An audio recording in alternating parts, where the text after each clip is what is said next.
2 முட்டியும் சேர்த்து இணைத்து கையை முட்டி மேலே வைத்துக்கொண்டு அப்படியே வலது பக்கமாகவும் இடது பக்கமாகவும் சுழற்ற போகிற மாதிரி 1 2. காலையில் போய் குளிச்சுட்டு வந்துட்டு வெயில் மேலே படப்பட இடுப்பில் ஒரு துண்டு கட்டிக்கிட்டு பிள்ளையார் கோயிலுக்கு எதிரில் சோப்பு காரணம் போடும்போது திகட்டியான விட்டமின் டி. இப்போ பாருங்கள், காதை இப்படி கையால் பிடிச்சிக்கோங்க. இந்த வெயிட் லிஃப்டிங்கில் கிடைக்கிற பலன் நம்ம வெயிட்டை நாமே தூக்க போகிறோம்.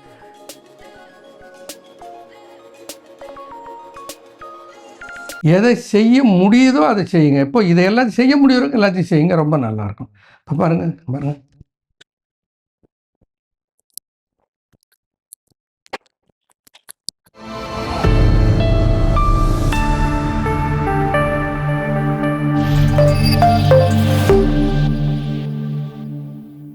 காஸ்மா ஹெல்த் நேயர்களுக்கு சித்தர்களுடைய நல்லாசி என்றைக்கும் கிடைக்கட்டும் என்று பிரார்த்திக்கிறேன். டயபெட்டிஸ், இந்த நீரிழிவு என்கின்ற ஒரு நோய் நாமெல்லாம் நினச்சிக்கிட்டு இருக்கிறோம். சர்க்கரை சத்தையும் சர்க்கரை சத்துடைய பொருள்களையும் இனிப்பையும் அதிகமாக சாப்பிடுவதால் மட்டும் வருகிறது என்று. அப்படி அல்ல, அது ஒரு காரணம். ஆனால் அந்த சர்க்கரை சத்து பராமரிக்கப்படுவது எப்படி பராமரிக்கப்படுகிறது என்றால், நம்ம உடலில் இருக்கிற செல்கள் இருக்கின்றனவே, அந்த செல்கள் செயல்படுவதற்கு சக்தி தேவைப்படுகிறது. அந்த சக்தி எங்கிருந்து கிடைக்கிறதுன்னு பார்த்தோன்னா, குளுக்கோஸை எரிக்கப்படுவதன் மூலமாக கிடைக்கிறது. அப்போ அந்த குளுக்கோஸ் ரத்தத்திலிருந்து எங்கே போகணும்? செல்லுக்குள்ளே போகணும். செல்லுக்குள்ளே நுழைவதற்கு தேவை இன்சுலின். நாமெல்லாம் இன்சுலின்னா உடனே அது குளுக்கோஸை கிளைக்கோஜனை கன்வெர்ட் பண்ணி சேமிக்கிறதுக்கு தான் என்று நினைத்து கொண்டு இருக்கிறோம். உண்மையிலே அதனுடைய முக்கியமான பங்கு என்னென்னா, இந்த குளுக்கோஸை செல்லுக்குள்ளே நுழைய விடுகிற வழியை திறந்து விடுதல் அதனுடைய முக்கியமான பணி. அடுத்து இரத்த அணுக்கள், சிவப்பணுக்கள், அதில் இன்சுலினே இல்லைன்னா கூட சிவப்பணுக்களினாலே குளுக்கோஸை பயன்படுத்த முடியும். இப்போ நம்ம என்ன பண்ணணும்?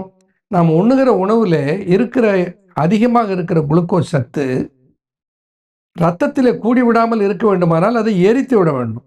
அதை எரிப்பதற்கு பயிற்சிகள், எளிய பயிற்சிகள் இருக்கின்றன. அந்த பயிற்சிகளை அளிக்கிறேன், அவைகளை கற்றுக்கொள்ளுங்கள். அதை நான் பிரித்து வகைப்படுத்தி தருகிறேன். ஒரு 50 வயதுக்கு மேலே ஒரு 70-75 வயதில் இருப்பவர்களாக இருந்தால் அவர்கள் எளிமையாக செய்கிற பயிற்சிகள். ஒரு 35-40-50 வயதுக்குள்ளே நீரிழிவு நோயால் பாதிக்கப்பட்டிருந்தால் அவர்கள் செய்ய வேண்டிய பயிற்சிகள். இப்படி பிரிச்சுடலாம்.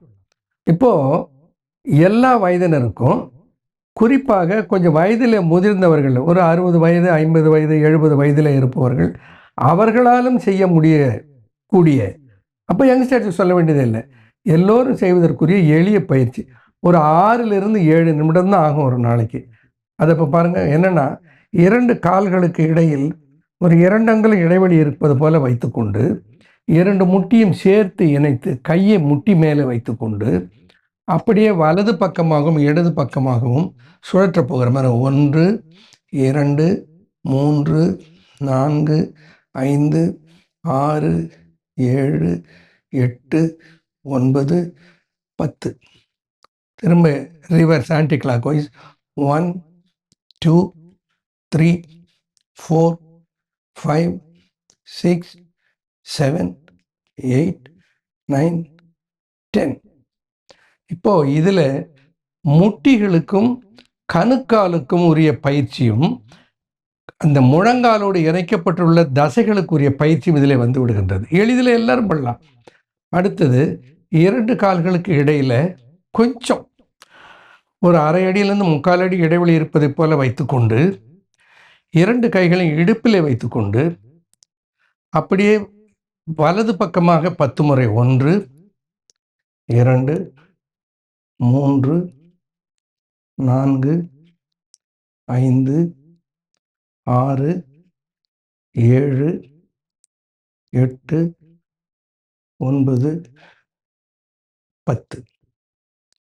Anti clock wise 1 2 3 4 5 6 7 8 9 10. இது யார் செய்ய முடியாது? நேரம் இல்லைன்னு சொல்லி ஏமாத்துறவங்களை தவிர மீது எல்லாராலும் இது செய்ய முடியும். Rotating the knees and clockwise anticlockwise movement of the hip. அடுத்தது to the shoulders and arms. பாருங்கள், 1 2 3 4 5 6 7 8 9 10. Anticlockwise 1 2 3 4 5 6 7 8 9 10. அடுத்தது கழுத்துக்குரிய பயிற்சி. ஏன்னா செங்குத்து இணைப்புகள் எப்பொழுதும் உடலினுடைய எடையை தாங்கி கொண்டிருப்பவைகள். இப்போ கழுத்து தலை சுமையையும், இடுப்பு நெஞ்சு வயிறு தலை சுமையையும், முட்டி அதுக்கு மேலே இருக்கிற எடையும், கீழே இருக்கிற கணுக்கால் மொத்த உடல் எடையும் தாங்குகிறது. அப்போது இந்த இணைப்புகளையும் அந்த இணைப்பு சார்ந்த தசைகளையும் பலப்படுத்துவது அவசியம். இப்போ கழுத்துக்கு அதே மாதிரி இடுப்பில் கை வச்சுக்கோங்க. குனிந்து கண்ணை மூடிட்டு கிளாக் வைஸாக 1 2 3 4 5 6 7 8 9 10. Anticlockwise 1 2 3 4 5 6 7 8 9 10. இப்போ இந்த செங்குத்து சுழற்சி என்கின்ற இந்த பயிற்சியில் கழுத்து, தோள்பட்டைகள், இடுப்பு, முட்டி, கணுக்கால் ஆகிய வெர்டிக்கல் ஜாயின்ட்ஸ் எல்லாமே ஒரு ரெஃப்ரெஷ் பண்ணப்பட்டு புத்துணர்ச்சி ஊட்டப்பட்டு பலப்படுத்தப்படுகின்றன. இப்போ இதுக்கு அடுத்து 2 பயிற்சிகள் ரொம்ப ஈஸியான பயிற்சி. அதுக்கு ஒன்றுக்கு பெயர் பிள்ளையார் தோப்பு கரணம் அல்லது சிட்டப்ஸ்ன்னு சொல்கிறோம் இல்லையா, அது. அடுத்த பயிற்சி மார்க்கண்டேய ஆசனம். இந்த ரெண்டையும் செய்து காமிக்கிறேன் பாருங்கள், ரொம்ப சுலபம். இப்போ சப்போஸ் தரையில் முழுமையாக உட்கார முடியலைன்னா ஒன்றும் பயப்பட வேண்டியதில்லை. ஒரு சேர் அளவுக்கு வந்து போனால் கூட போகிறோம் உட்காருவது. இப்போ என்ன பண்ணுறீங்க, 2 கையையும் இந்த காதை பிடிச்சிக்கிட்டு, காதினுடைய லோயர் லோப் இப்படி பிடிச்சிக்கிட்டு, காலை கொஞ்சம் அகலமாக வச்சுக்கிட்டு, மூச்சை வெளியில் விட்டுக்கிட்டே கீழே போங்க, மூச்சை இழுத்துக்கிட்டே மேலே வாங்க. பாருங்களேன், இப்போ வலிக்கிற போது இந்த காதினுடைய இந்த பிளப்பை அப்படி பிசைஞ்சிங்கனாக்கா அந்த வலி போயிடும். அது என்ன பண்ணால் ஊருக்கு ஒரு பிள்ளையார் கோயில் இருக்கும். இந்த பிள்ளையார் கோயிலில் போய் ஊரில் இருக்க மக்கள்லாம் தினம் காலையில் போய் இந்த தோப்பு கரணம் போடுவாங்க. அறிவியல் சான்று என்ன சொல்லுது, விட்டமின் டி அதிகமாக இருக்குமே ஆனால் உடம்பில் அவர்களுக்கு நோய் எதிர்ப்பாற்றல் நிறைய இருக்கும். கொரோனா சமயத்தில் பாதிக்கப்பட்ட பீப்புளில் பலருக்கு இந்த விட்டமின் டி குறைபாடு இருந்தது என்று சொல்லுவார். அந்த விட்டமின் டி குறைபாட்டை சரி செய்கிற ஆற்றல் எதில் இருக்கான், இந்த தோப்பு கரணத்தில் இருக்குது. காலையில் போய் குளிச்சுட்டு வந்துட்டு வெயில் மேலே படப்பட இடுப்பில் ஒரு துண்டு கட்டிக்கிட்டு பிள்ளையார் கோயிலுக்கு எதிரில் தோப்பு கரணம் போடும்போது they get enough vitamin D. இப்போ பாருங்கள், காதை இப்படி கையால் பிடிச்சிக்கோங்க. அந்த வெயிட் லிஃப்டிங்கில் கிடைக்கிற பலன், நம்ம வெயிட்டை நாமே தூக்க போகிறோம். எவ்வளோ முடியுமோ அவ்வளோ கீழே போங்க. ஃபுல்லாக கீழே போகணுன்னு அவசியம் இல்லை, இவ்வளோ போனால் கூட போதும். அப்படியே மேலே எழுந்துக்கோங்க. எழுந்திருக்கும் போது மூச்சை இழுத்துக்கோங்க, கீழே போகும்போது மூச்சை விடுங்க. 10 times do this. பாருங்கள்,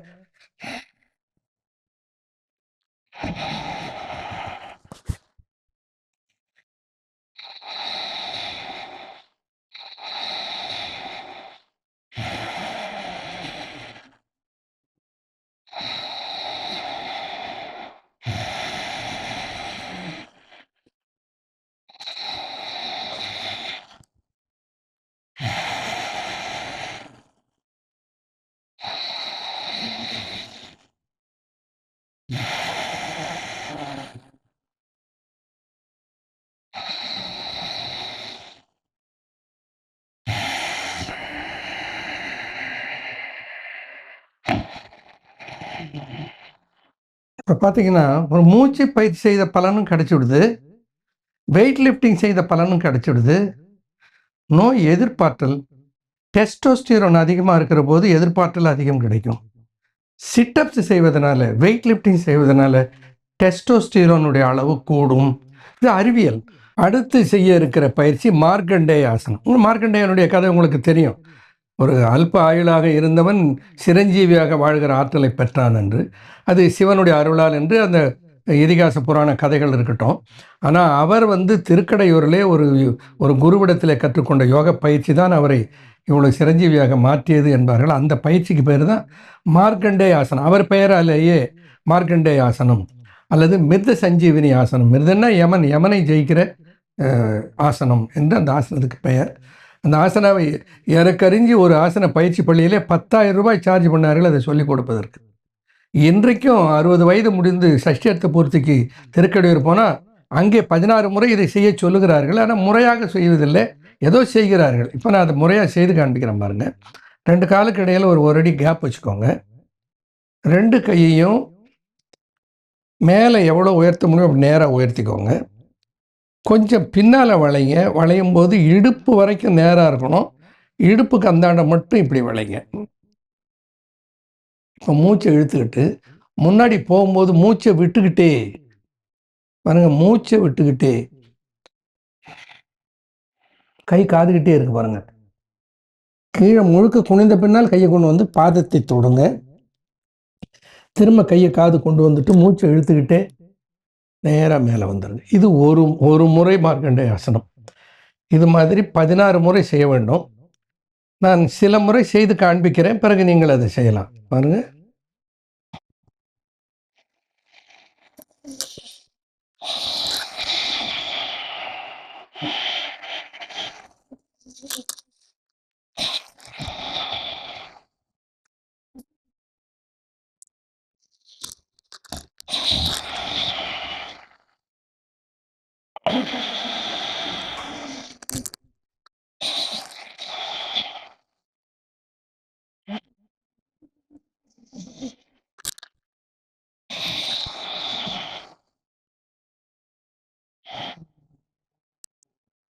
மூச்சை விட்டுக்கிட்டே கீழே வரணும், மூச்சை இழுத்துக்கிட்டே மேலே போகணும்.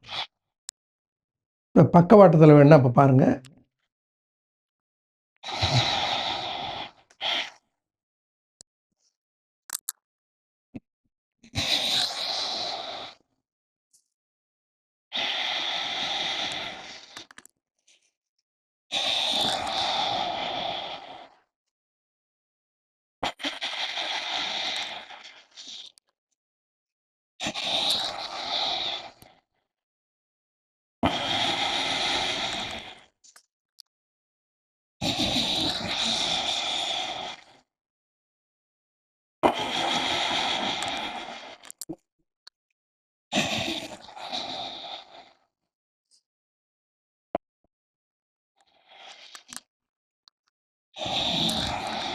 அதில் முக்கியம் அந்த மூச்சு குனியும் போது மூச்சை வெளியே விட்டுடணும், பின்னால் போகும்போது மூச்சை இழுத்துக்கணும். தம் கட்ட வேண்டிய அவசியம் இல்லை. 16 முறை. இது ஒரு செட்டு. இதை எந்த வயதில் இருக்கவங்களும் செய்யலாம். சப்போஸ் ஒரு செட்டுக்கு மேலே செய்ய முடியும்னா திரும்ப ஸ்டார்ட் நீ சர்க்குலர்லேருந்து ஆரம்பித்து திரும்ப இந்த மார்க்கண்டேய ஆசனம் வரைக்கும் முடிக்கலாம். இதை youngsters, adults or old people, age யார் வேணாலும் செய்யலாம். இப்போ யங்ஸ்டர்ஸாக இருந்தால் சில இமீடியட்டாக எனர்ஜியை பேர்ன் பண்ணி கேலரிஸை கண்ட்ரோல் பண்ணுற எளிய பயிற்சிகளை சேர்த்துக்கொள்ளலாம். இந்த எளிய பயிற்சி கார்டியோன்னு நாம் கணக்கில் வைத்துக்கொள்ளலாம். டயபெட்டிஸுக்கும் ஆன்டி டயபெட்டிக்காக வைத்துக்கொள்ளலாம். ஏன்னா இந்த குனிஞ்சு நிமிருகிற போது இந்த பேங்க்ரியாஸ் அண்ட் லிவர் ரெண்டிலே அது ஆக்ட் பண்ணுகிறது. மொத்த உள் உறுப்புகளையும் அது பலப்படுத்த உதவுகிறது. அதனால் இந்த பயிற்சி எல்லாரும் செய்வது மிகச் சிறப்பு, மிகவும் நல்லது. இப்போ நான் செய்ய போகிற பயிற்சி யங்ஸ்டர்ஸ் புரியுது பாருங்கள். On the spot, running on the spot பாருங்கள். இப்படி லாகமாக மெல்ல அப்படியே ஆன் த ஸ்பாட்டில் அப்படி போங்க.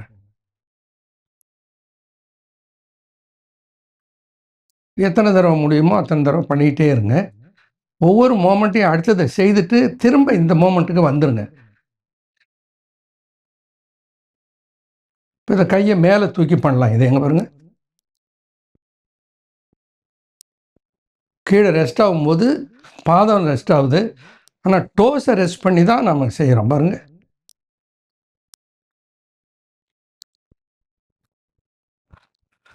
இப்போ கொஞ்சம் மூச்சு வாங்குறதா வச்சுக்கோங்க. அப்போது ரிலாக்ஸ் பண்ணுறதுக்கு ஆன் த ஸ்பாட்டில் ஸ்லோ ரன்னிங் பண்ணிங்கன்னா உங்களுக்கு ரிலாக்ஸ் ஆகிடும்.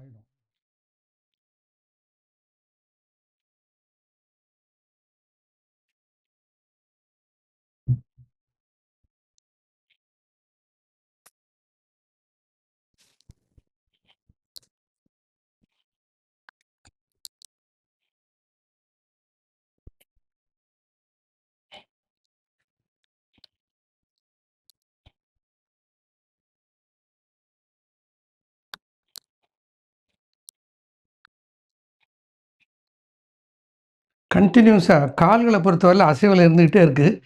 கையை மட்டும் மாற்றி அசைக்கிறேன்.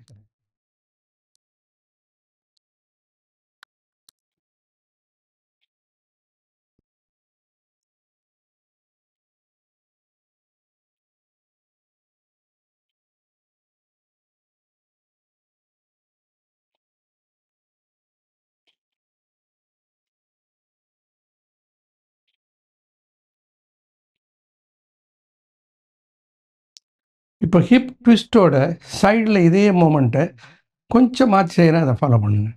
அது வந்து என்ன பண்ணணும்னா பேங்க்ரியாஸ்க்கும் லிவருக்கும் டைரெக்டாக ஆக்ட் பண்ணக்கூடிய சக்தி வாய்ந்தது. பாருங்கள்.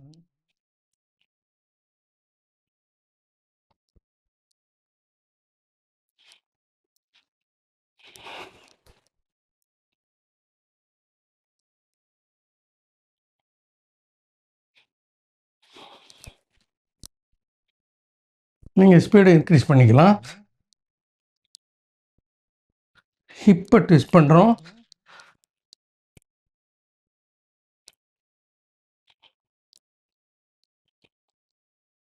இப்போ அப்படி அந்த நின்ன இடத்துல அசைய ஆரம்பிச்சிங்கன்னா இந்த மூச்சு வாங்கிறது சரியாயிடும்.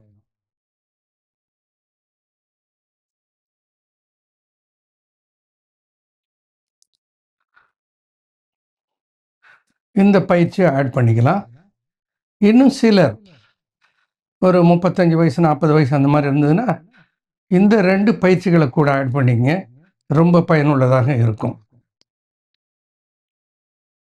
இப்போ வந்து லெக் அண்ட் ஆர்ம் ஸ்விங்கோட ஒரு இடத்துல நின்று கொண்டு செய்கிற பயிற்சி. இந்த பேலன்ஸ் என்ன பண்ணணும்னா வயதாகிற போது ஒரு தடுமாட்டம் வருவதை தகர்ப்பதற்கும், இம்பேலன்ஸ்ன்னு சொல்லுவாங்கல்ல, போகும்போது தள்ளுது, ஒரு மாதிரி பேலன்ஸ் போகுது, அதெல்லாம் இல்லாமல் இருப்பதற்கும் ஒரு நல்ல பேலன்ஸோடு செய்யப்படுகிற ஒரு பயிற்சி அது.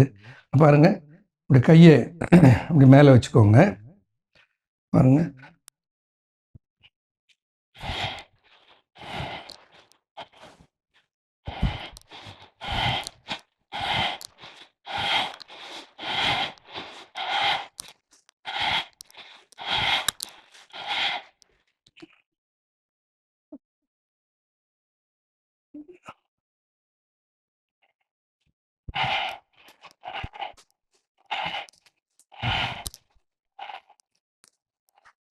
அதே மாதிரி அடுத்த காலுக்கு பாருங்கள்.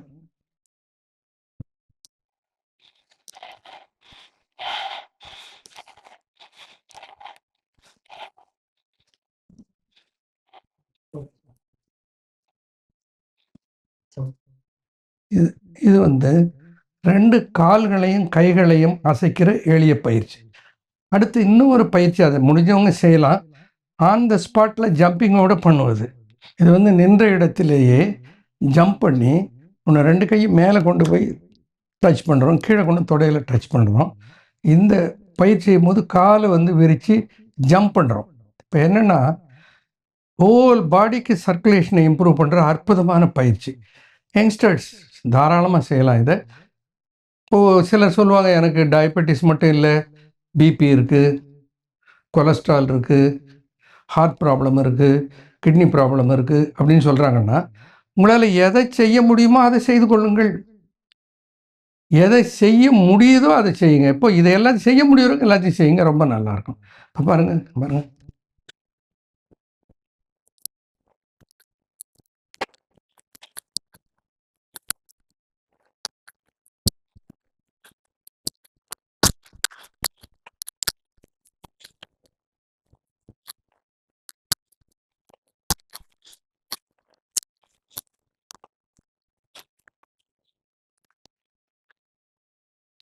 இப்போது அன்றாட வீட்டில் இருந்தபடியா நான் ஜிம்முக்கு போகிறதுக்கு நேரம் இல்லை, வாக் போக நேரம் இல்லை, இந்த வாக்கிங்கில் இருக்கிற எஃபெக்ட்டு, ஜிம்மில் இருக்க எஃபெக்ட்டு எல்லாத்தையும் இதில் கொண்டு வந்துடலாம்.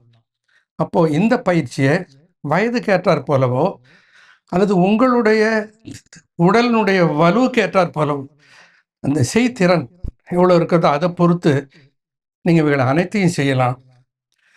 ஆனால் கொஞ்சம் புரிந்து செய்யுங்கள். கோமார்பிட் கண்டிஷன் ஏதாவது இருந்ததுன்னா அதுக்கேற்ற மாதிரி ரெஸ்ட்ரிக்ட் பண்ணிக்கோங்க. ஓவர் ஸ்ட்ரெயின் பண்ணாதீங்க. ஆரம்பத்தில் கொஞ்சம் கொஞ்சமாக செய்து அந்த உடல் முழுக்க அதற்கு அக்ளமெண்டைஸ் ஆனதுக்கப்புறம் எல்லாத்தையும் ஃபுல்லாக பண்ணுங்கள். அப்போது இந்த பயிற்சிகள் வீட்டில் இருந்து கொண்டே நீரிழிவை கட்டுப்படுத்தி, உடல் எடையை கட்டுப்படுத்தி, உடலை ஆரோக்கியமாக வைத்துக்கொள்ள சித்தர்கள் காட்டிய வழி. இதை பின்பற்றுவோம். நலமுடன் பல்லாண்டு வாழ்வோம். நன்றி, வணக்கம்.